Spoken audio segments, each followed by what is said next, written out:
Peabody Hotel Group. And he is going to tell you what all that means in about 3 minutes. So Doug, take it away.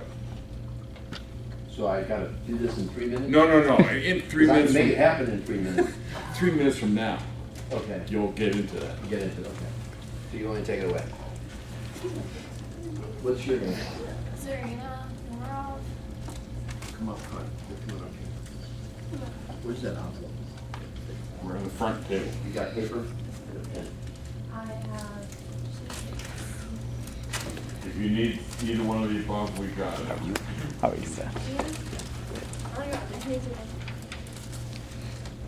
What'd you get for sitting next to Ally?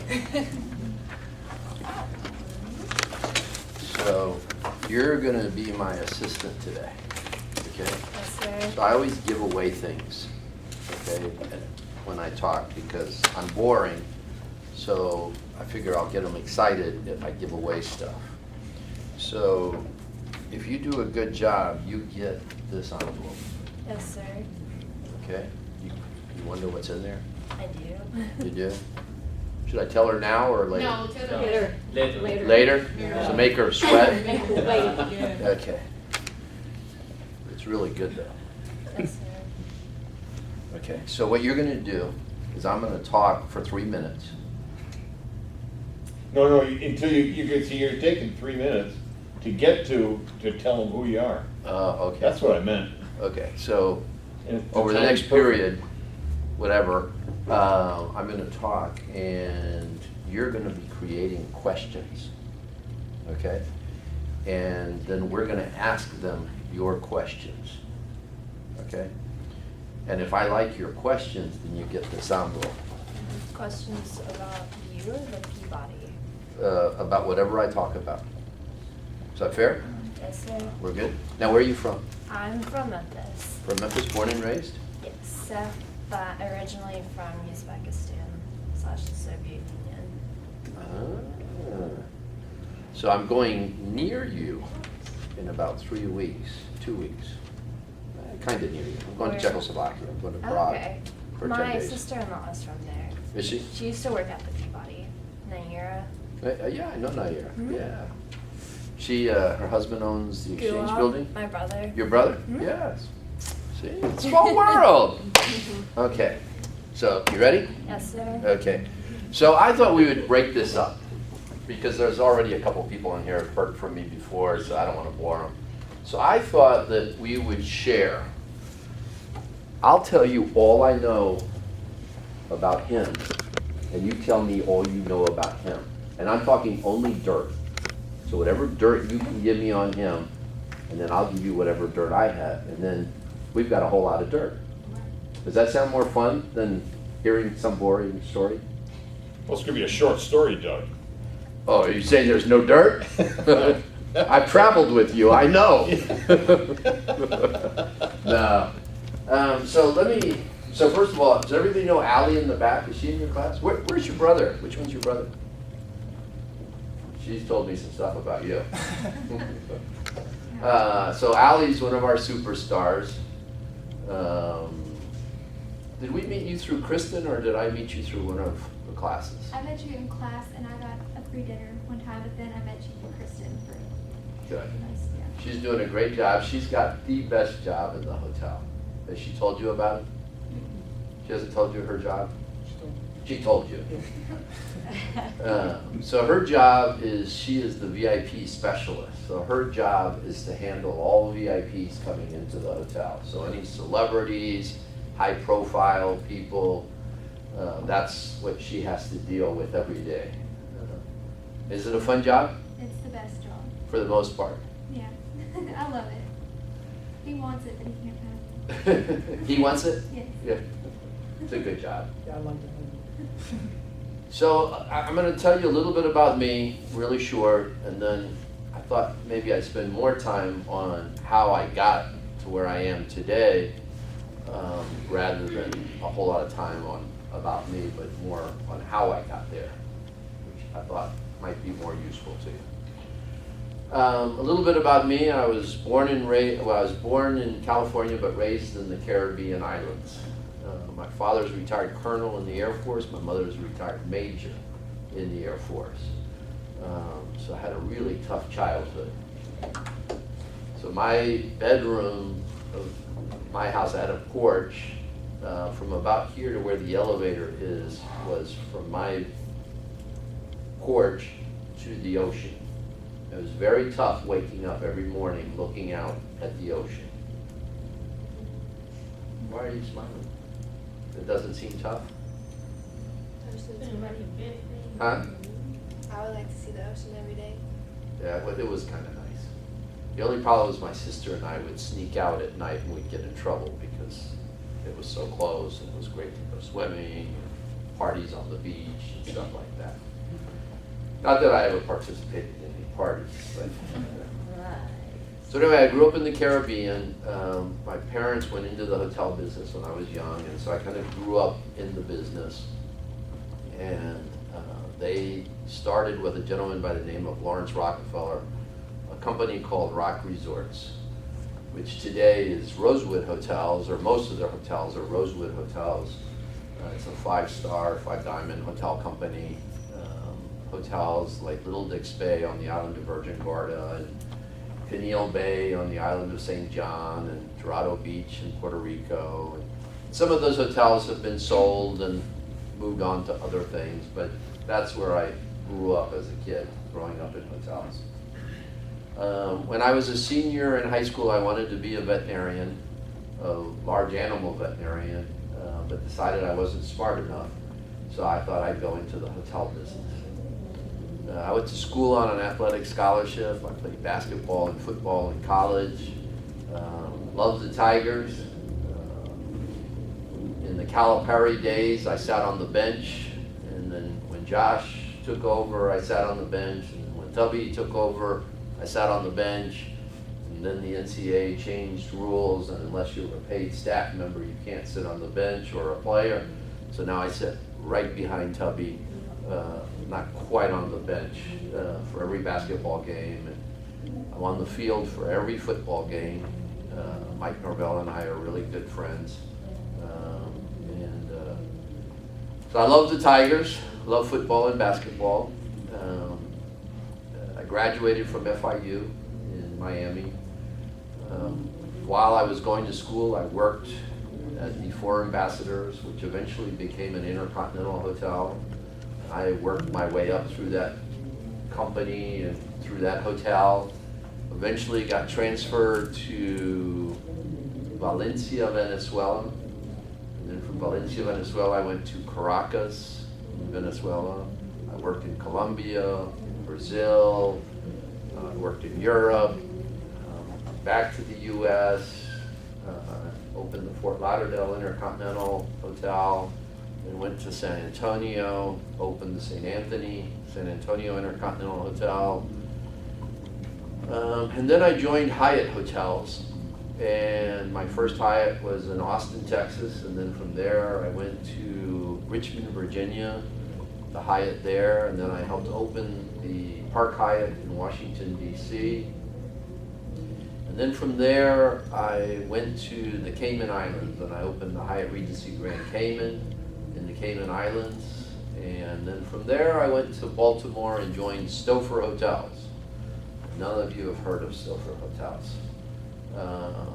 Stouffer Hotels was owned by Nestle's, and Stouffer Hotels eventually became Renaissance Hotels.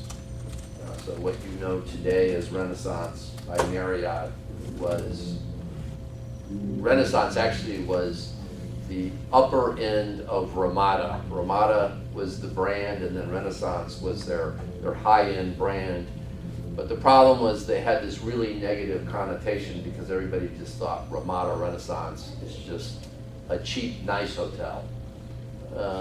So a guy by the name of Dr. Henry Chang, a Chinese guy, bought, he owned Ramada Renaissance at the time, and he bought Stouffer Hotels and made all of the Stouffer Hotels, which were really nice hotels, into Renaissance Hotels. And then soon after that, Marriott bought Renaissance Hotels, and that joined. In the middle of all of that, from Renaissance, I joined Westin Hotels. Actually, I did a short stint in Oklahoma City working for a small company called Medallion Hotels. It was a privately owned hotel company which eventually became a Westin, and then I joined Westin Hotels. And I managed the Westin Galleria in Oaks in Houston, which was a 900-room property in Houston, Texas. And then from there, I opened the St. Anthony, or not the St. Anthony, the Westin Riverwalk in San Antonio. I also helped open the Westin La Cantera. And then Westin wanted to move me to San Diego. I didn't want to go to San Diego because the cost of living difference from San Antonio to San Diego, they were going to have to give me about a 200% increase in order for me just to kind of be even. And of course, they weren't going to do that. And right about the same time, I got a job offer to go to Mexico. I speak, read, and write Spanish fluently. I don't use spell check in Spanish, but thank God for spell check in English. And so I joined a company called Posadas. They own Fiesta Americana hotels in Mexico. Anybody here know Mexico very well? No? So my region, the company had 82 hotels. I was over 14 hotels. I was a regional director. And my 14 hotels, I say I had the worst region in the company. My region was Veracruz, Jalapa, Mérida, Cancun, Cozumel, Iztapa, Acapulco, Puerto Vallarta. That was my region. Why are you smiling? I feel like that's the best one. It was the best one. So my 14 hotels produced about 80% of the company's EBITDA. Anybody know what EBITDA is? I think it's like early or Earnings? earnings benefit after, or after taxes, or Pretty close. there's an Pretty I close. in there, there might be Yes. an I in there. Yeah. So it's basically all of your earnings before interest. Interest and taxes. Yeah.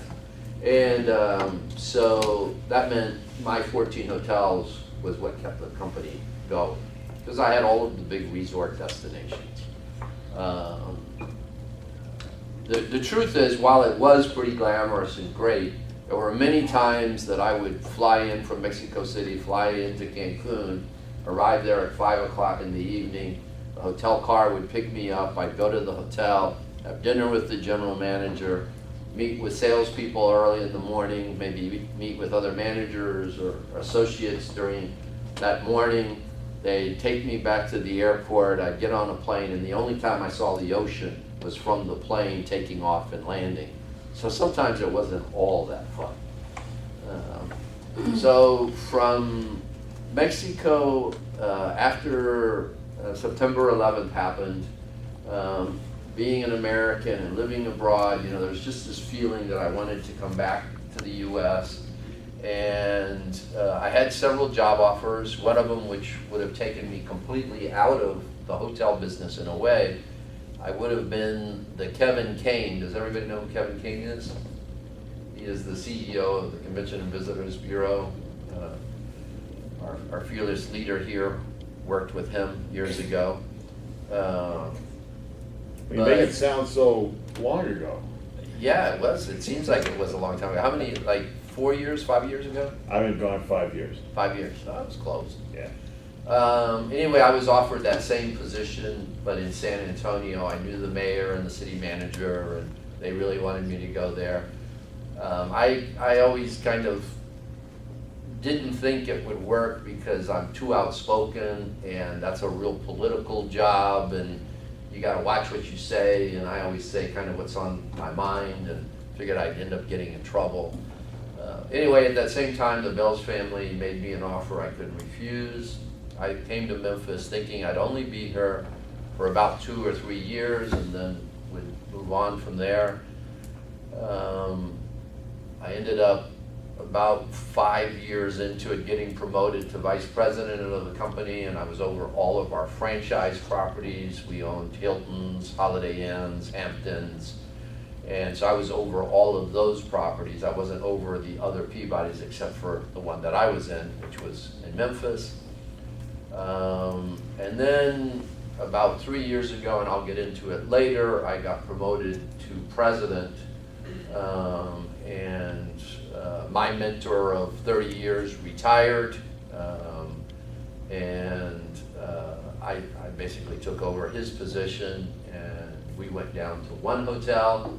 I became president of one hotel, and kind of saw my career dwindling away.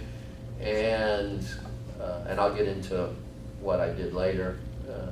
So anyway, I'm general manager and president, but really Scott Boucher is our director of hotel operations. He pretty much runs the hotel on a day-to-day basis, and I show up to work to just give him a hard time, and Ally a hard time. But they pretty much run the hotel.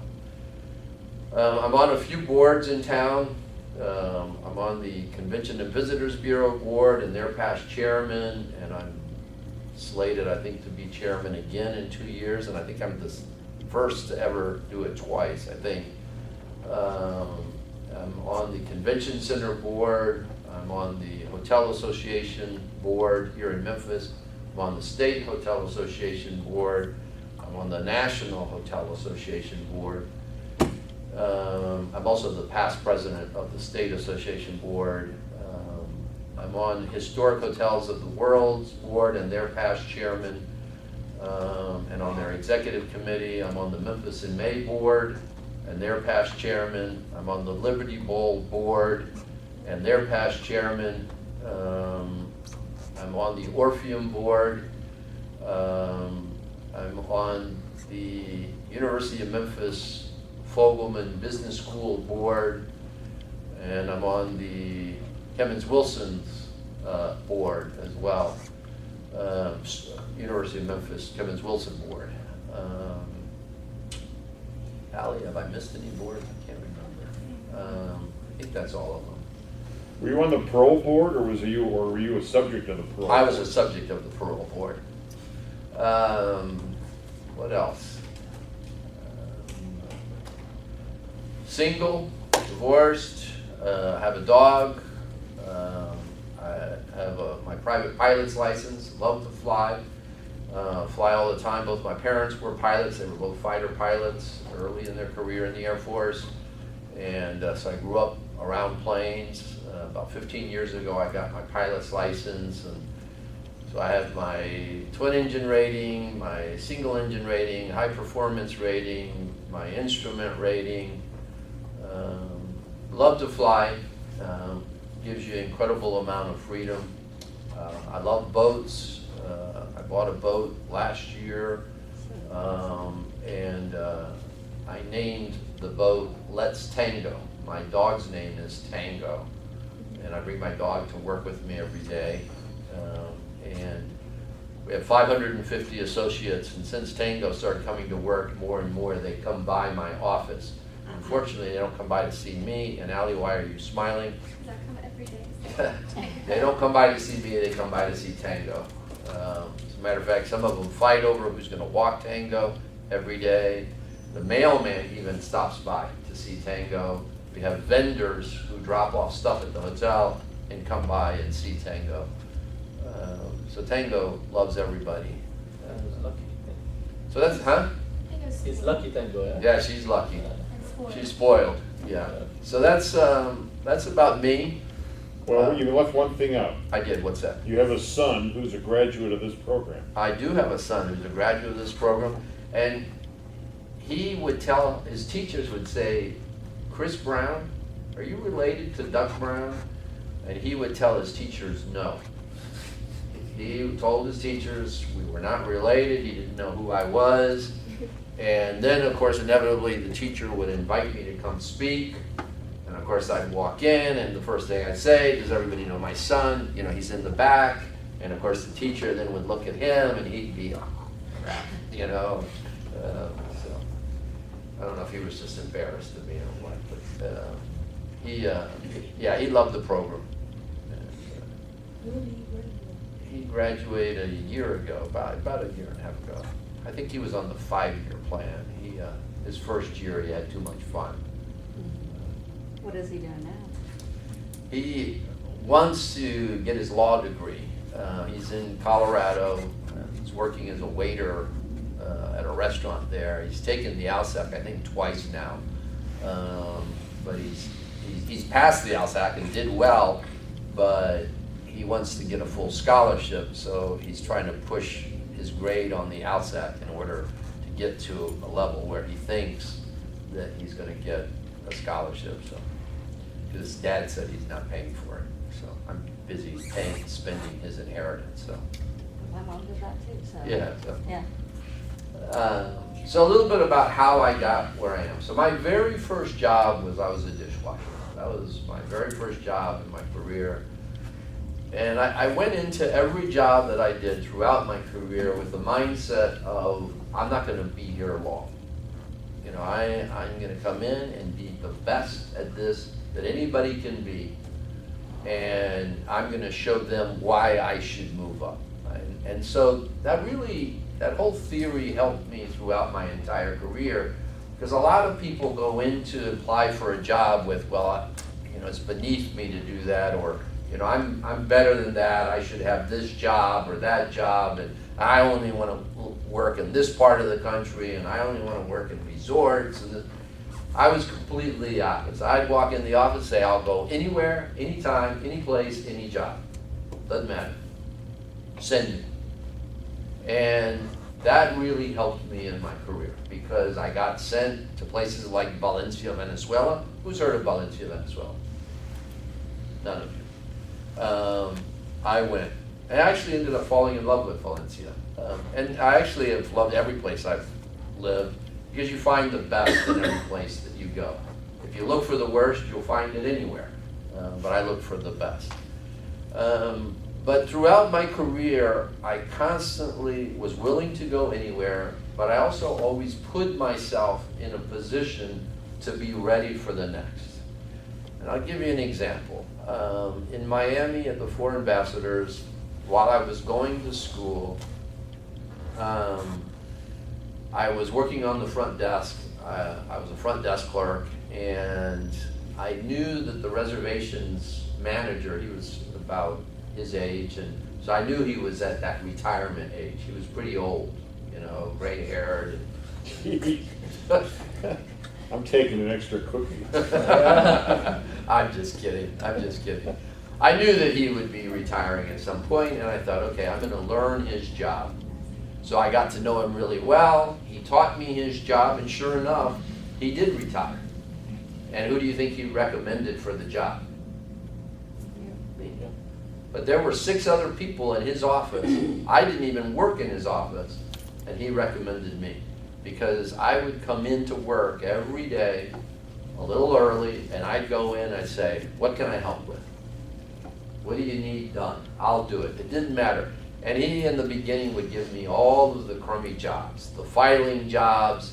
All of you are too young to remember, but in the old days, reservations were made on reservations forms, and rack slips. These little slips were made and put in these racks, and you'd go into a reservations office, and there were hundreds of racks, and they were all dated, and those were the arrivals of that day. And it was really tedious and a pain, and it was monotonous, and it was horrible. And I would take on whatever job he didn't want, I would do it. And see you later. Good seeing you. Good to see you, sir. Bye. And so when it came time for him to retire, instead of recommending somebody in his office, he recommended me, and I was graduating, and I became reservations manager.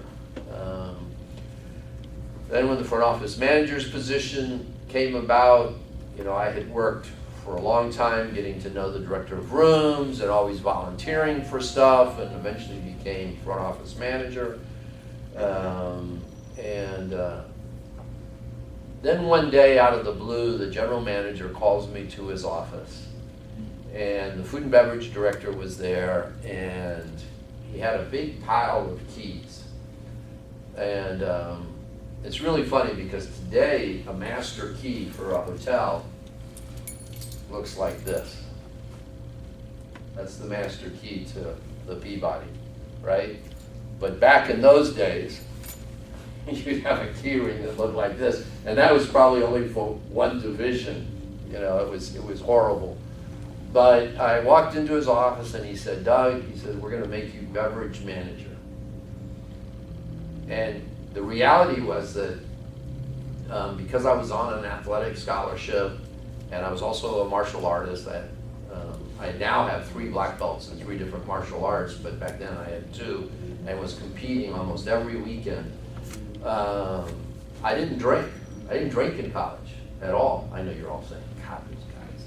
I made up for it after. He said, we're gonna make you beverage manager. And I said, I couldn't even make a martini if you asked me to. He said, I trust you and you're good with people, so we're gonna make you beverage manager. The food and beverage director was a German guy named Eberhard Linke, was pissed off. He was mad, one, because I was a rooms guy. And back in those days, rooms and food and beverage, you never crossed. You remember those days. And so he saw me as a bad guy. I came from rooms, I wasn't a foodie, and so therefore he didn't want me in his department. He didn't know me, I wasn't his guy, I was the general manager's guy. And I took over as beverage manager. The beverage manager that had been there was stealing, and their beverage cost was skyrocketing and everything else. And of course, I didn't know what I was doing. I couldn't bartend. I didn't know what I was doing. I'd never ran a department that big. The department was huge. We had 5 bars in the hotel. Now I'm going to really date myself. That was in the age of disco, so we even had a disco nightclub there. It's called the Where Else. And so for my first probably 30 to 45 days, all I did was observe. I would go and stand behind the bar and watch. The bartenders all thought I was spying on them. I was really just trying to learn. That's literally what I was trying to do, was to learn. But they thought I was watching them. So who wants to take a guess what happened to the beverage cost my first month as beverage manager? And now I want to preface this. The beverage department in that hotel had 5 nightclubs in it, did probably right at $1 million a month in beverage business, hard liquor sales in that hotel, okay? How much do you think the beverage costs dropped my first month? And I did nothing but stand around and watch. 20%. 4 points. So it was running a 23% beverage cost, and it dropped to 19 in my first month. And the general manager thought I was a hero. So do the math, if you want, of what a 4-point beverage cost effect was on that hotel that did about $1 million in hard liquor sales. Want to take a shot? Well, you're a hero.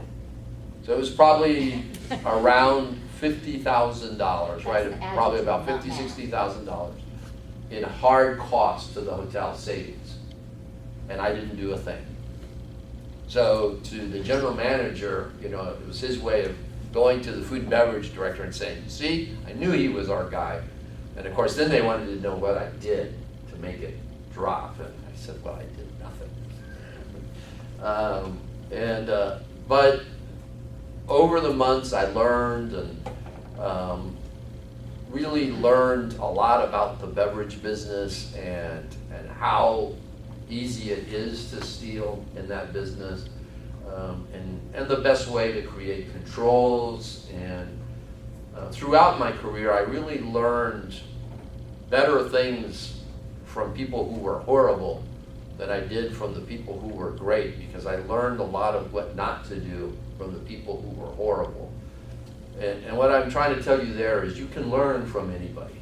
It doesn't matter whether they're good or bad, you can learn things from everybody. And even people who are horrible do some good things, so you can try to pick and choose the good things.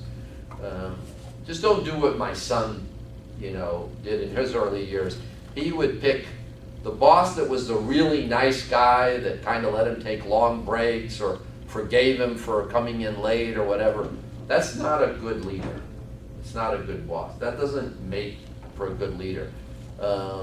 So I was just gonna add to you, your bad managers or the managers that you don't think are the greatest can teach you what not to do when you become a leader. So Exactly. you still remember those managers and those supervisors, and then you know how you wanna become. It I helps still shape your remember, leaders. I remember all my bad managers probably better than I remember all my good ones. But,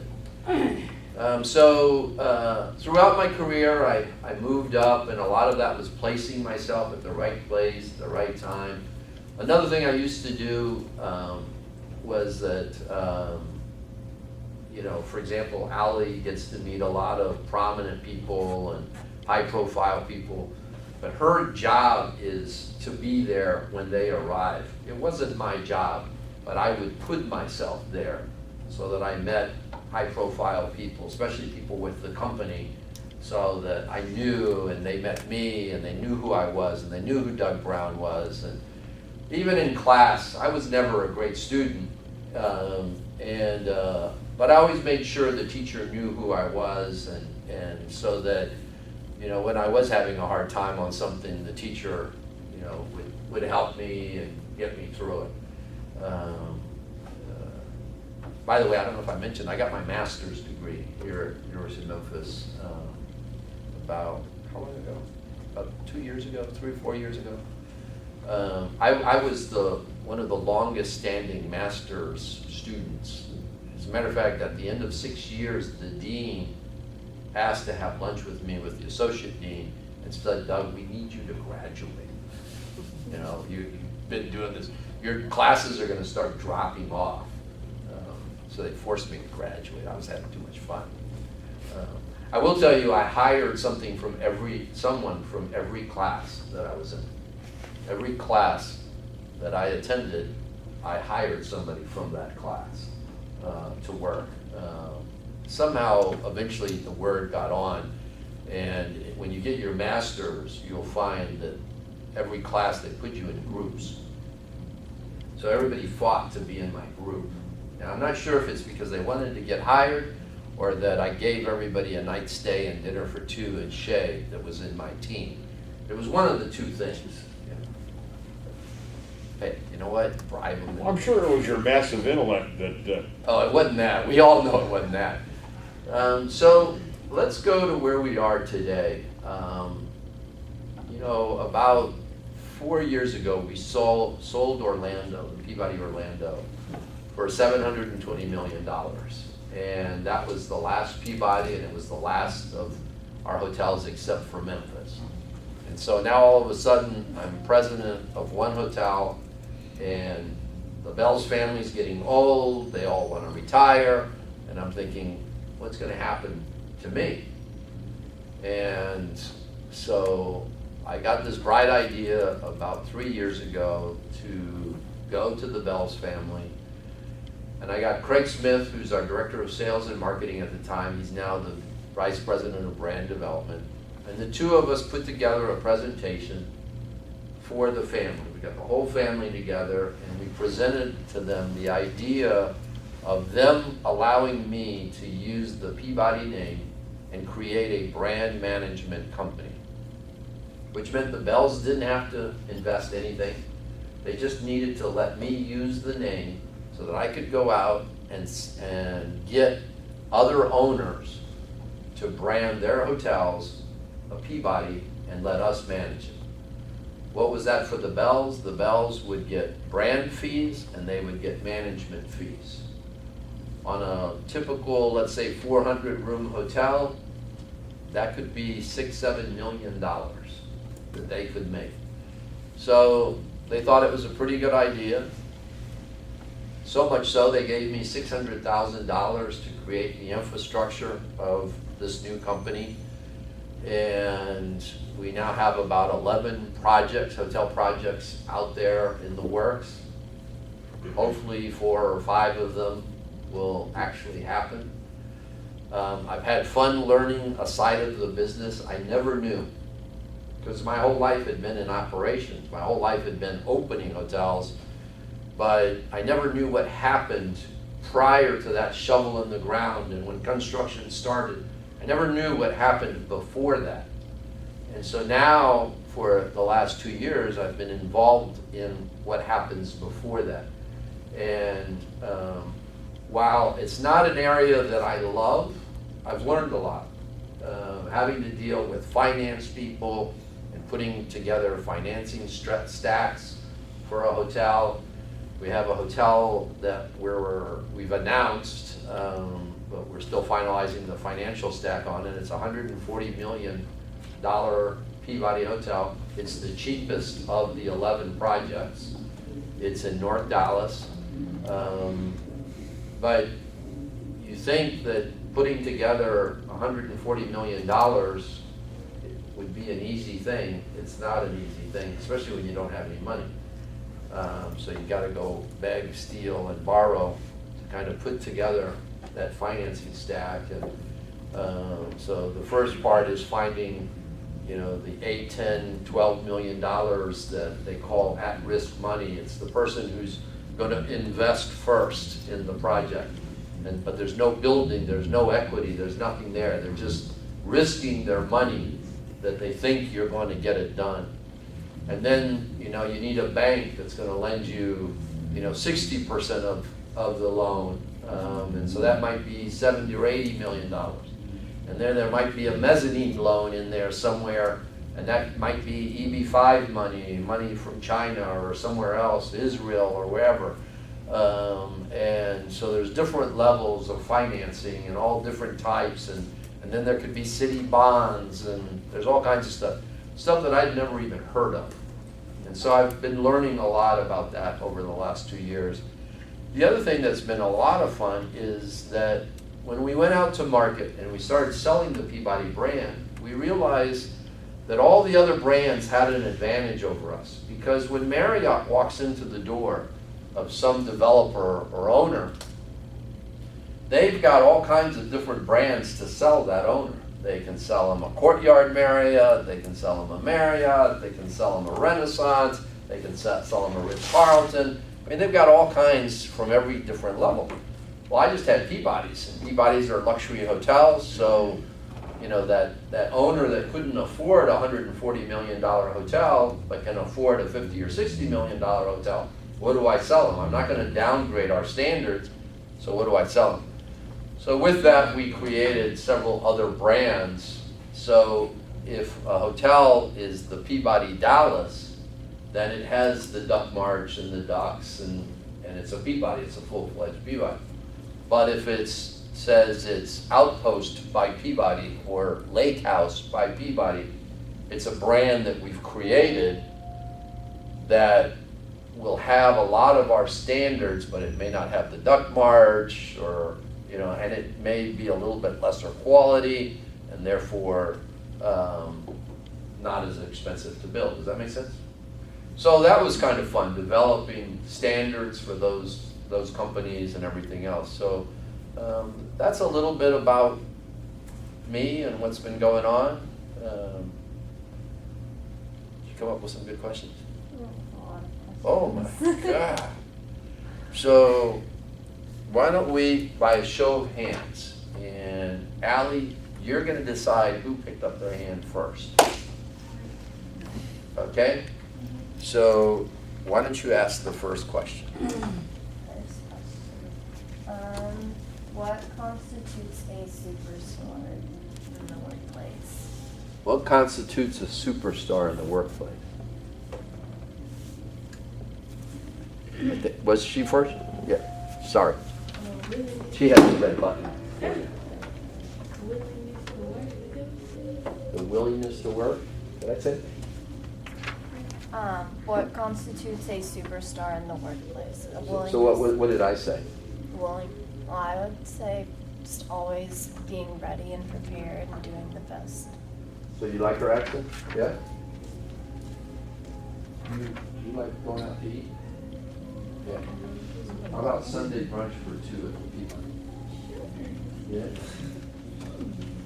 Okay, next question. What is the best kind of initiative one can take? What is the best kind of initiative? Tough question. I think, which, yeah, I'm gonna say that, some advice that I've heard you give is, own your own career. I have said that. Didn't say that today, but I have said that. That's true, that's true. Is that a good answer? Yeah? You like to eat out? When I'm not on a diet. What is an example of exemplary service? Example of a good. I think, who had their hand up first? Lady. Yeah. Exceeding guest expectations. Going above and You beyond. like that answer? Or you just say that because you like her, or was that a good answer? Yeah, I like her. You like her though? Yeah. Yeah. They made a deal to split the prize earlier, I think. Oh, We she said I'm can- always She can go there. anytime she I'm wants. always hungry. What's the next question? What can you learn by just observing? These are harder than physics. Yeah. Observing someone, you can learn their skills, the way they carry themselves, their body language. Yeah, but remember I talked about the good, bad, and the ugly? You don't remember that? I didn't really talk about the ugly, but who else had there? You said something about the worst managers, sometimes you will learn the most because then you will learn what not to do. And sometimes best managers you won't remember because you're supposed to be a good manager. Great. Like eat? I do like to eat. Thank you. Why is it important to think ahead for the next step in your career? Thinking ahead for next, I think he went up first. Oh, wait, but that's kind of a bias. You said because like kind of you keep thinking of you always want to go up. You always strive to do everything, try to be better, do your best to come into a job and not just be like average. Do your best at that job you can do, keep going on, show that you want to be, go further. That's good. There's a little bit more to it. So you always kind of want to see what is your next step. So always look ahead and say, okay, if I'm a front desk clerk, okay, what's my next move going to be? And you don't want to be so random that you're always applying for every job that comes up. So you start really planning your career and say, okay, do I want to become maybe a supervisor in housekeeping, or do I want to be a front desk supervisor? Do I maybe want to work in reservations as a supervisor? What are some of my next steps? And then you start kind of putting yourself out there to learn those positions, so that when one of them comes up, then you're already a step ahead of everybody else. Does that make sense? Next question. Do you want to know what your envelope is? Yes. Can I open it? Can she know yet? Yeah. I think She says no, he says yes. Do we have a tiebreaker? Go ahead. She had really good questions. She has good I questions. think that, yeah, I think it's important. So this one is, it's dinner, and it's dinner for two in Chez Philippe. Wow. Wow. Well, thank So you. more questions? You have more questions? Yes. What can you learn from the bad? Well, we kind of said that, but what not to do.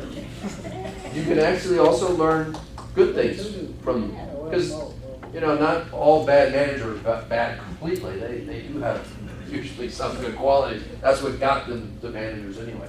You like to eat out? Do you like dinner? How about dinner for two and capriccios?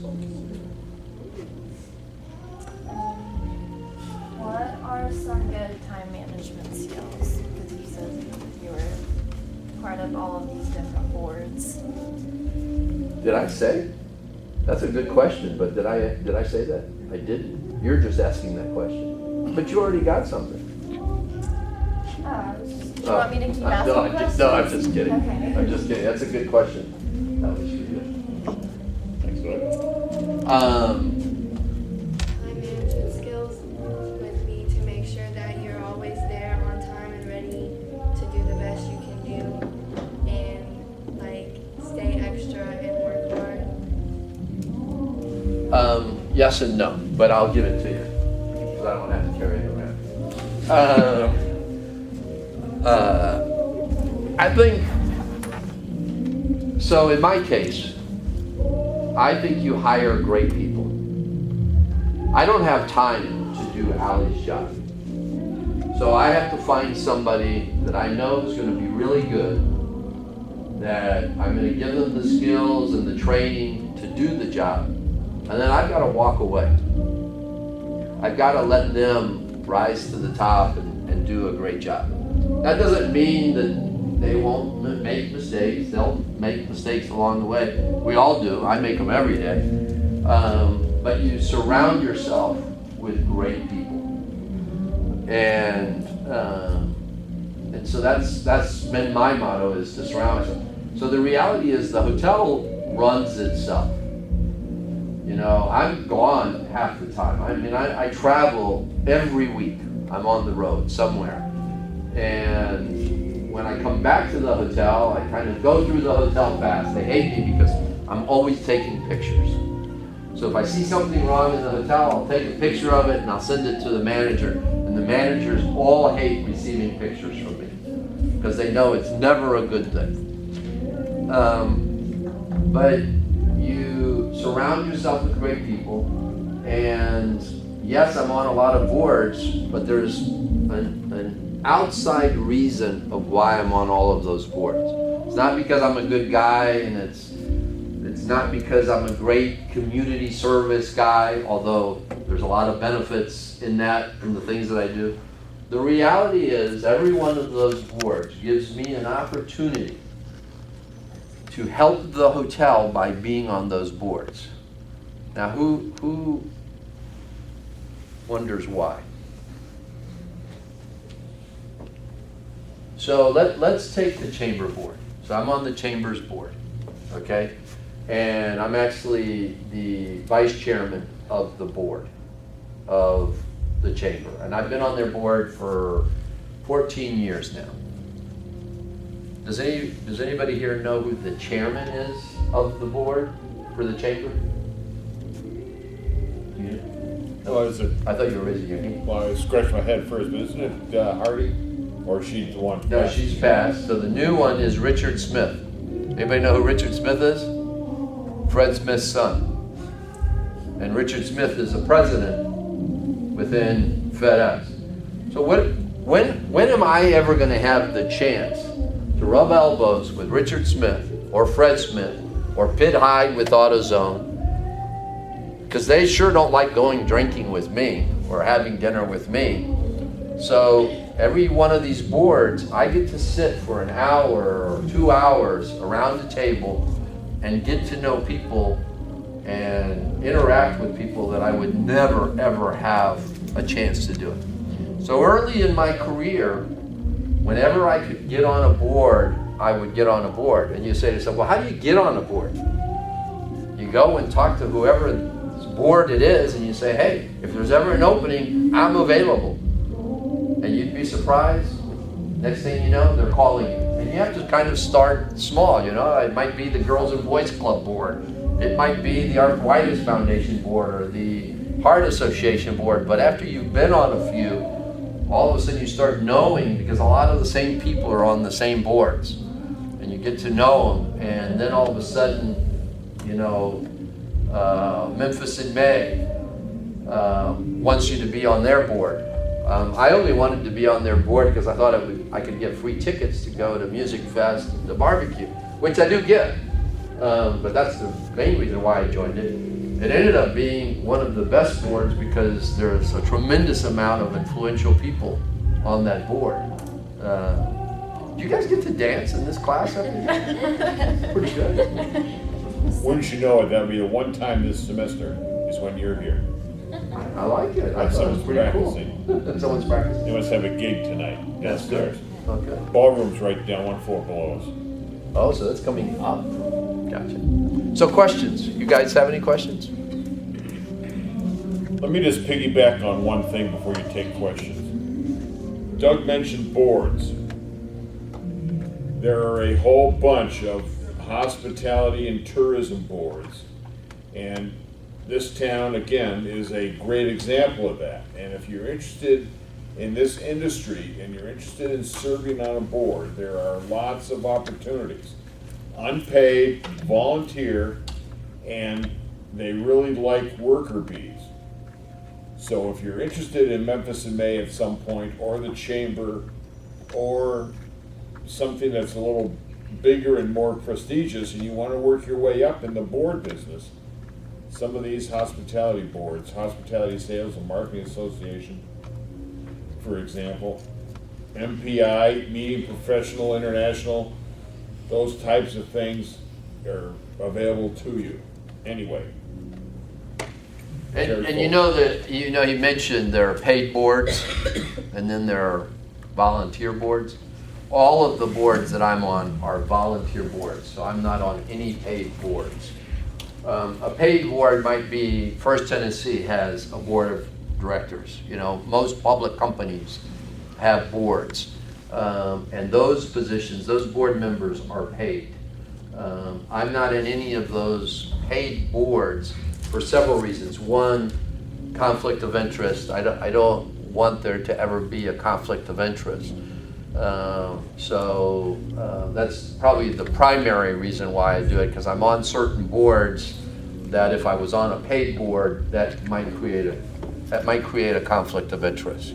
So, but there are, as he says, there are some people who have made a career of being on paid boards, because some of those paid boards pay pretty well. You get stock options and you get paid. And a lot of executives who have had great careers in their careers working on some of those paid boards, because it's just income for them on a board that they go to 3 times a year or whatever, but yet they're paid to be on it. So, what other questions? You had your hand up. I did. Can you tell us about a difficult or situation that you had when you were working at the front desk or working at as a beverage manager that you had with a guest that's memorable to you, like a difficult guest that you could share some advice when you're dealing with difficult guests, even now as a general manager? I'm going to tell you about a fun guest and then a difficult guest. So when I was a front desk clerk, and again, it's putting myself in the right place at the right time. I've done that throughout my career. So I was working on the front desk in Miami at the Four Ambassadors, and I had a habit of, when it was slow, I would go on the other side of the desk after I checked somebody in. I'd go on the other side of the desk, and depending on the slowness, if it was real slow, I escorted that guest all the way to the room, to the door, and then I left. If it was semi-busy, I would walk them to the elevator, push the button, left them with the bellman. If it was kind of busy, too busy for me to walk away, I would leave the desk, go to the other side, hand them the key, welcome them and everything else, and then I went back. Well, one Sunday, it's really slow, and I love to people watch. And I watched this guy come in, and I noticed, the first thing I noticed was his luggage. And a lot of you are probably too young to know the brand, but Hartman luggage is very high-end and expensive. A suitcase, the average price is probably $400 or $500 for a Hartman suitcase. So I noticed his luggage. And then when he came to check in, he had a Rolex on. But the guy was in jeans. Now, keep in mind, this is in the late 70s. And back then, most executives, were dressed up. You didn't see, like today, executives are in jeans and they might have a sports jacket on and a t-shirt or whatever. in those days, the executives wore suits and musicians wore jeans. You know, I'm really doing an exaggeration. But anyway, so this guy's pretty cool and he checks in, and so I go around and I escort him up to his room. To this day, I remember his name. His name was Steve Olson. And I escort him up to his room, and he gets checked in, and I go back and I do my normal things. This was on a Sunday. Well, Monday, I worked the 3 to 11 shift. So on Monday, I show up for work. It's 3 o'clock in the afternoon. The front office manager says the general manager wants to see you in his office as soon as you arrive. Now, you have to keep in mind, in those days, you never talk to the general manager. It's not like today. In today's world, everybody talks to everybody, but in those days, there was such a separation of authority.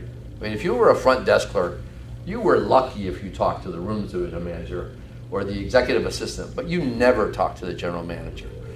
And for me to be called to the general manager's office, I was thinking, I must have really, and it wasn't unusual, I was always getting in trouble. I thought, what did I do now? Anyway, I show up at his office, and his secretary says, Mr. Browne, Mr. Seibelt's expecting you, go on in. So I go in, and the director of sales and marketing was in his office. His name was Tony Pajares. And the two of them are sitting in there, and Mr. Seibelt says, sit down, Doug. And I said, yes, sir. And so I sit down and said, Doug, how long have you been escorting guests to their room? And I'm thinking, oh, I'm going to get in trouble for leaving the front desk, right? And so I'm thinking, okay, do I say this was a one-off, or do I tell them the truth? And I said, well, I've probably been doing it over the last year or so since I've been here. Whenever it's slow, I just thought it would be nice to escort them through. So I decided to be honest. And he said, So what made you decide to escort Steve Olson to his room? I didn't know who Steve Olson was. I was just escorting people Sunday. I didn't even know if Steve Olson checked in on Sunday, right? I said, I'm sorry, who is Steve Olson? He said, you checked him in yesterday evening, as a matter of fact, around 6 o'clock. And then I thought, Hartman luggage, must be him. And then I'm starting thinking, what did I do wrong? Did I say something? Because I was always making up stories. And I'm thinking, oh gosh. And I said, well, he was checking in, and I checked him in, and I wasn't busy, so I escorted him to his room. So right about then, Tony Pajares said, well, Steve Olson is the president and CEO of Olson Industries. It's the largest incentive house company in the world at that time. I still didn't know what that was. And I said, okay. He said, yeah, so Steve Olson will come into a city and he'll stay at different hotels in the city. And whichever hotel he chooses is the hotel that gets the contract for his groups that are coming in, going out on cruise ships. So he may be bringing in 200 people coming in on a Sunday night, leaving on Monday on a cruise ship. They come back on Wednesday, they stay Wednesday night, and then they go wherever they're going. So the hotel would get 200 in and 200 out, on the same. And these were year-long contracts, right? And Tony Pajares says, Steve Olson just signed a $10 million contract with the hotel for next year on all of these rooms coming in and out. And he said that the only reason why he booked or signed the contract was because of Doug Browne. And of course I'm sitting there, I'm thinking, do I get a raise? But that was the beginning of my career, because now Martin Seibelt, who was the general manager, knew who Doug Browne was. And obviously Tony Pajares, who never knew who Doug Browne was, now knows who Doug Browne is. But it was purely because I was doing something above and beyond. And I probably did it for all the wrong reasons. I did it because I was bored, and it just would get me out of the front desk, and I could walk and talk to somebody and everything else. But the reality was, it took service and hospitality to a whole nother level. Does that make sense? A negative guest, Let sorry. me my- interrupt one moment. Yeah, If anybody wants to stay and hear Doug's next story, you're welcome to, because I will. But if you have to leave, if you gotta go to class, if you gotta go to a job, like Ally, you're welcome to I'll just tell one story and then